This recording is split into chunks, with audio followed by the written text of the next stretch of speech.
What makes for a good golf swing? Is it how pretty it is? How smooth? How much power you generate? How functional? I see 12 gym bros a day and 14 people on the range trying to create a beautiful golf swing, trying to look like Rory. I also see 12 guys a day on the range hitting the ball like Jon Rahm, not really worried about how it looks, throwing lasers and darts at the pin. Now, don't get me wrong, I love Rory's swing. It's the epitome of smooth. It looks like the Iron Byron came to life. But here's the thing, we all don't get to have a swing like Rory. That is, unless you plan to hit, 10,000 balls with every club. In this video, we're going to take a look at what makes both of these players so incredibly good. We're not going to dig into deep technicalities. We're going to look at a bunch of primary positions in the golf sequence that build consistency and repeatability first, and then power. I think the best way to show this is to compare Jon Rahm's swing to Rory's.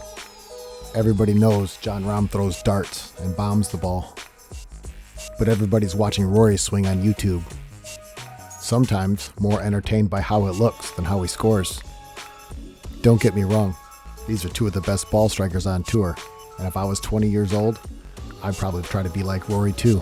But some of us aren't Rory, some of us are Jon Rahm. But with all the hype and media, here's the thing no one's telling you. We can watch these swings side by side and see that they both go through the same sequence of events.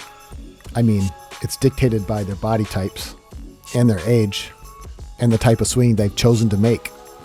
But just by comparing these two right here, you might be thinking, wow, they're more similar than I thought. So let's take a look at Jon Rahm's swing first. See what makes him so consistent, so powerful.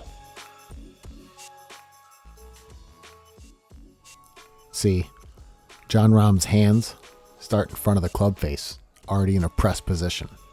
Basically, he's already in his strike position, his impact position, the end-all be-all position for hitting the ball crisp and clean. Here we see Rory in a very similar position. Hands forward, past the ball. It's the pressed impact position. We're going to talk about this a lot, but for now I'm going to move on. After Rahm's press position, he's going to move into that one-piece takeaway, straight away from the ball. You can tell because there's a shadow under his club head, and you can still see it. As you can see, his torso slightly rotates, and his club head stays in that squared position. Oddly enough, Rory's going to make that same move. A one-piece takeaway, starting with his torso, pulling his club straight away from the ball. Remember, these two club swings are supposed to be diametrically opposed. Both golfers have shifted their weight partially to the back foot. Essentially, at this point, they both attempted the same move, in the same sequence. From here, Rahm is going to move further into the swing sequence, into the down the line position. You can see that in this transition, he's began to bow that lead hand and cup the rear. To assist in his turn, Rahm has pushed that lead knee forward just a tad.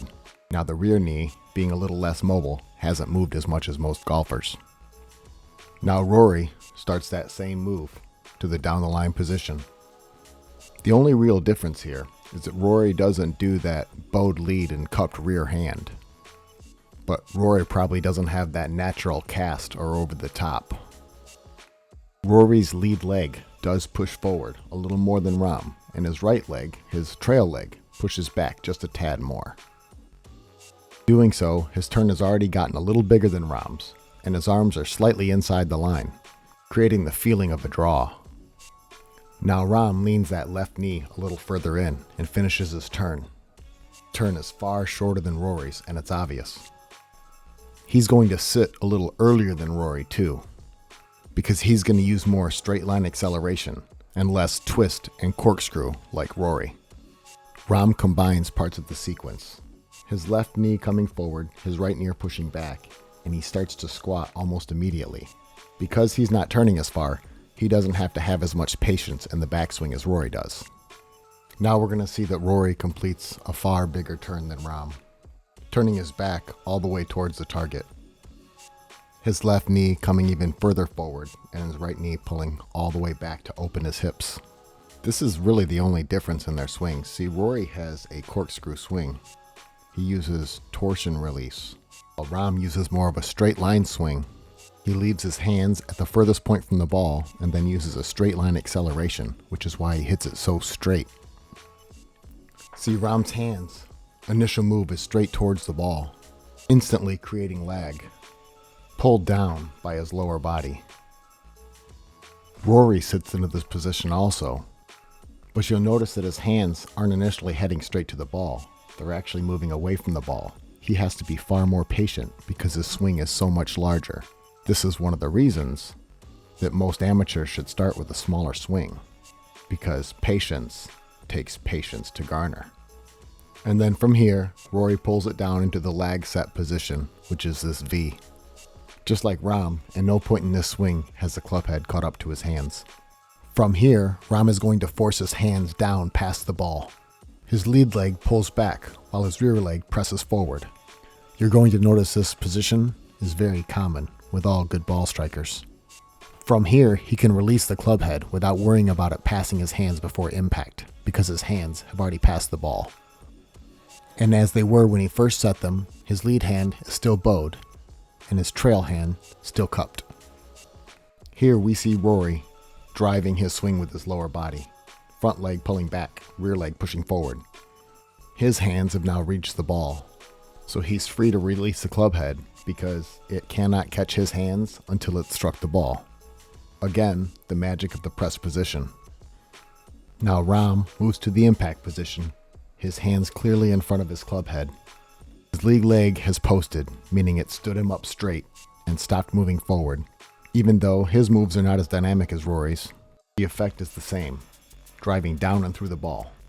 Rahm's lead bowed and rear cup still clearly visible, as he uses what Bryson DeChambeau talks about by pushing the rear hand through with the palm.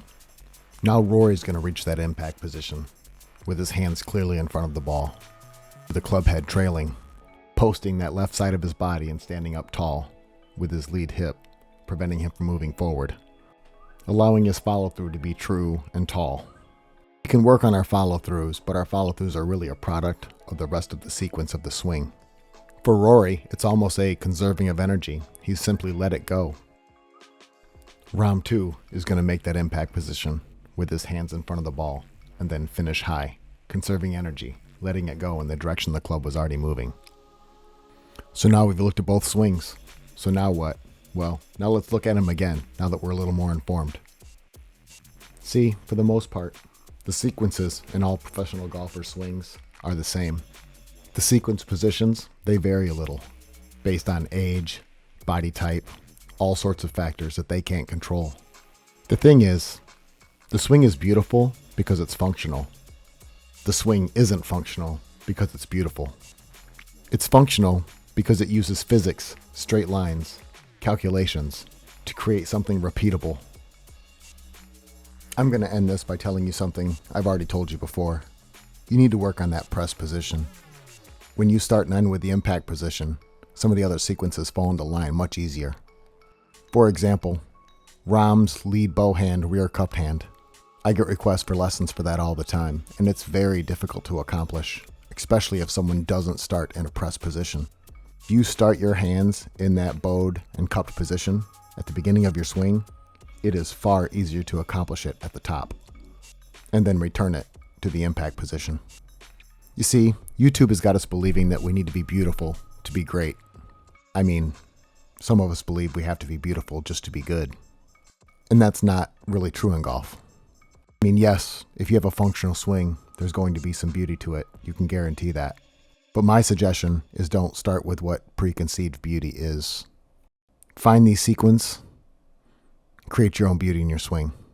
I've done that, even with an ugly swing, and all I do is press and send.